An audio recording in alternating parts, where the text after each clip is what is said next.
Olha o que diz Efésios 3:8 na versão A Mensagem. A minha tarefa é tornar público tudo isso. Contar o que Deus, o Criador de todas as coisas, tem feito nos bastidores. Por meio de gente que segue Jesus como vocês, reunidos na igreja, o extraordinário plano de Deus está se tornando conhecido e comentado até mesmo entre os anjos. Irmão, eu não sei você, mas a ideia de que os céus estão assistindo o que Deus está fazendo através de nós, isso me consome. A ideia de que os céus estão assistindo a história que você está construindo com a tua família, isso me constrange. Deus está convidando a gente para fazer história, irmão. Tem uma frase do Bill Johnson que ele diz que se fizermos história com Deus, Deus fará história através de nós.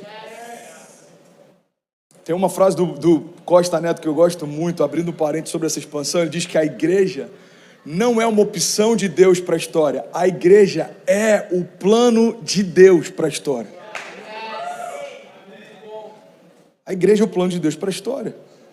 Então eu quero falar um pouco sobre visão, amém? Para a gente viver dias extraordinários, eu preciso fazer escolhas todos os novos dias que se iniciam. Amanhã, segunda-feira, começa uma nova semana e um novo dia. As escolhas que você vai fazer no primeiro dia da sua nova semana vão definir como vai ser a sua nova semana. André, mas e se eu chegar lá e algumas coisas não mudaram? Pois é, se algumas coisas não mudaram, esse não é o problema. A questão é se você mudou. Porque se eu começo a minha semana e a minha empresa continua na mesma crise que eu deixei ela na sexta-feira, a questão não é se a minha empresa ainda está em crise, a questão é se eu agora estou em paz. Ninguém que está em crise consegue mudar um ambiente de crise. Mas é impossível alguém que está em paz se curvar a crise que cerca. Você quer um exemplo prático? Jesus está dormindo em meio à tempestade. A Bíblia diz que ele tinha até um travesseiro, irmão. Jesus não cochilou, ele se preparou para dormir. Um cara que leva um travesseiro e é onisciente, sabe que vai ter uma tempestade. Ele falou, cara, deixa eu ver, no itinerário vai ter uma tempestade no meio do caminho, a gente vai levar tanto tempo, eu vou dormir um pouquinho. Jesus estava preparado para descansar. Aí começa a tempestade, os discípulos estão desesperados. Irmão, o autor e consumador da fé, o verbo encarnado, está dentro do barco e os caras estão com medo de um vento. Começam a chamar Jesus desesperados. Senhor, você não se preocupa que a gente morra? Jesus se levanta, acalma o mar, acalma o vento e ensina um princípio para a gente. O princípio que Jesus está ensinando é que são as realidades do teu interior que vão definir as realidades no teu exterior. Rapaz, vamos gente, eu quero pregar essa manhã. A paz que se instalou ao redor do barco era a paz que já estava dentro dele. O que ele fez foi só trazer para fora. É por isso que Jesus, ele diz, olha, a água que eu tenho para vocês, ela não só vai saciar vocês, mas vai tornar vocês uma fonte. E do seu interior fluirão rios de água viva. Jesus está dizendo, o seu interior vai começar a desenhar as estruturas do seu exterior. É por isso que alguém que tem uma mentalidade próspera, vive prosperidade. Provérbios 11:25, generoso prosperará, aquele que dá alívio a outros, alívio receberá. Irmão, olha para mim, deixa eu tocar no ponto sensível da comunidade brasileira na América. Uma das características que a gente mais ouve sobre brasileiros na América é que pessoas passaram por dificuldades quando chegaram e agora querem que quem está chegando passe também. Isso é uma mentalidade escrava, é uma mentalidade medíocre. Então, como eu sofri, eu quero que outros sofram. Pega isso, irmão. Eu conheço histórias de pessoas que trabalharam um mês inteiro sem receber e os seus amigos falaram, olha, o teu pagamento vai ser o know-how que eu estou te dando. Irmão, isso é uma mentalidade pobre. E se tem alguém aqui que faz isso, me perdoa, mas eu não vou deixar de pregar o que eu creio para não constranger o teu pecado. Isso é uma mentalidade pobre. E eu vou te provar o porquê. Provérbios diz que o generoso prosperará e aquele que dá alívio a outros, alívio receberá. O alívio que você deixa de dar é o alívio que você vai deixar de receber quando precisa. Cara, as coisas estão difíceis. Por quê? Porque você podia ajudar e não ajudou. Você podia fazer e não fez. E agora você está esperando que Deus te dê coisas que você não semeou para colher. O generoso prosperará. Uma mente próspera gera prosperidade no entorno. Uma mente livre gera liberdade no entorno. A Bíblia diz que nós não temos a mente do mundo. O mundo não pode conhecer Jesus nem entendê-lo, mas nós temos a mente de Cristo, irmão. Nós temos uma mente transformada. É por isso que a Bíblia diz: olha, transformai-vos pela renovação do vosso entendimento, para que aí então possam experimentar qual é a boa, agradável e perfeita vontade de Deus. Jesus está ensinando esse princípio. Uma mente próspera exala prosperidade. Uma mente leve torna tudo leve ao seu redor. Uma mente sarada traz cura ao seu redor. Você não está mais refém das circunstâncias, você molda as circunstâncias. Você não está mais refém das circunstâncias, você molda as circunstâncias. Irmão, vamos ser sinceros, Jesus, se precisasse de uma facilidade para fazer o que fez, ele não teria vindo como bebê. Para começo de história, ele é gerado num ventre virgem, de uma família simples, nasce num lugar emprestado.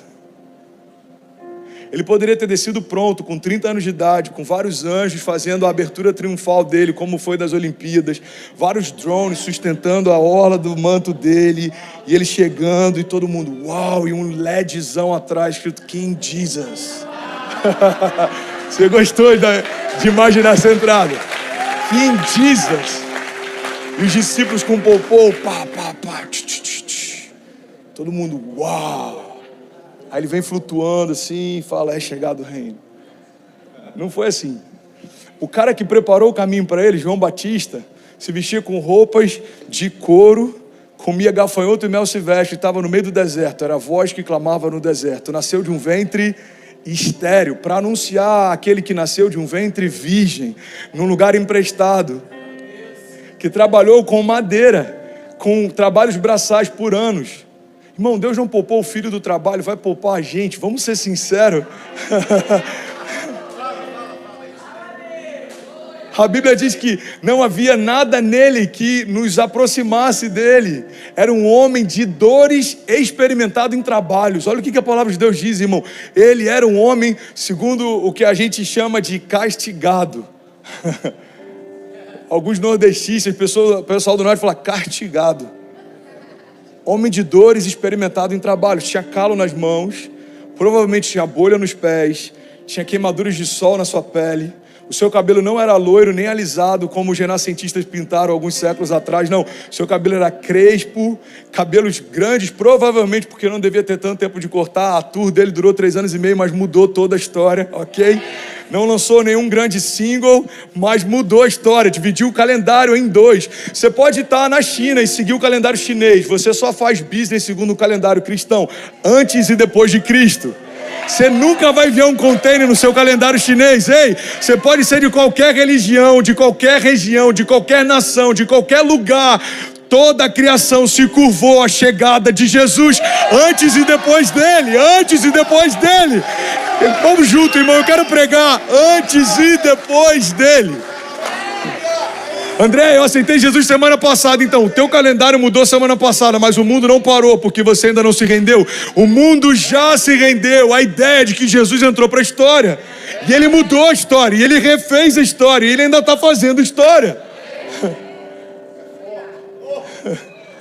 Não foi poupado do processo, não foi poupado do trabalho, não foi poupado das dores, não foi poupado da traição. Olha para mim, irmão, tem gente aqui que veio do Brasil, foi traído com alguma expectativa que foi frustrada e ainda não consegue romper emocionalmente porque se sentiu traído. Irmão, Jesus, como o Lê ministrou esses dias, não pediu nem para Judas sair da mesa na última ceia. Jesus, quando é recebido por Judas, fala, com um beijo você trai o filho do homem, mas antes de falar isso, chama ele de amigo. Não foi poupado da traição, mas a traição de Judas não mudou o caráter de Jesus. Não foi poupado do trabalho, mas os trabalhos que ele fez não mudaram quem ele era. Continuava esperando até o pai falar, ready, tá pronto, começa. Foi obediente, vamos ser sinceros. Você acha que com 15 anos de idade Jesus não queria curar alguns enfermos que via pelo meio do caminho? Mas até, cara, pega essa chave, em nome de Jesus. Alguém está comigo aqui essa manhã? Ele teve que esperar Deus falar, pode começar. Quando Maria fala, filho, acabou o vinho, faz um milagre, ele fala, mulher, o que tenho eu contigo não é chegada a minha hora. Por que logo depois ele faz? Eu creio que Deus deve ter falado, filho, vai. Começa. Eu acho que hoje é um bom dia para viver em milagres. Começa. Então pega isso, irmão. Se até Jesus dependeu de uma palavra, cara, isso é muito forte. Se até Jesus dependeu de uma palavra para começar, quem somos nós para começar qualquer coisa sem uma palavra? Se até Jesus precisou de obediência para fazer, quem somos nós para caminhar em desobediência? Você está comigo? Diga amém. Se até Jesus precisou respeitar processos, por que a gente ainda está tentando correr atrás de atalhos? E aí, tudo bem? Você acabou agora de assistir um vídeo. Se você ainda não está inscrito, já se inscreve também no nosso canal, ativa esse sininho aqui embaixo de notificação e toda vez que eu fizer uma live ou estiver transmitindo uma mensagem ao vivo, você vai ser um dos primeiros a saber. Mas eu deixei mais 2 indicações aqui que eu espero que façam muito sentido para você. Então já aproveita e clica para assistir a próxima mensagem, beleza? Seja bem-vindo ao time de incendiários e eu espero de verdade que essas mensagens mudem a sua vida como elas têm mudado a minha também. Até a próxima. Valeu!